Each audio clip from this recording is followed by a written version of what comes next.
Hello friends, ఈరోజు మాది నాటుకోడి కర్రీ. ఎలా వండాలనో చూద్దాం రండి. ఫస్ట్ కుక్కర్ పెట్టుకోండి.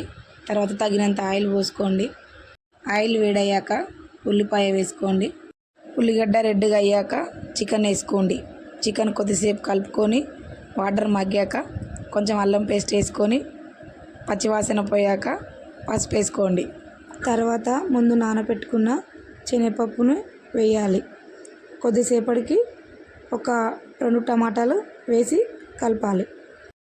టమాటాలు మగ్గాక కొద్దిగా కారం, కొద్దిగా ఉప్పు వేసుకొని కలపాలి. కొద్దిసేపటికి కొన్ని వాటర్ పోసుకొని కలపండి. తర్వాత నాటుకోడిలో వచ్చిన ఎగ్స్ కూడా వేసాను. కలుపుకొని కుక్కర్ మూత పెట్టుకొని 5 లేదా 6 విజిల్స్ పెట్టుకోండి. తర్వాత విజిల్స్ తీసాక కొంచెం ధనియాల పొడి, కొంచెం చికెన్ మసాలా, కొంచెం కొత్తిమీర వేసి ఒక 2 మినిట్స్ ఉంచి గ్యాస్ బంద్ చేయండి.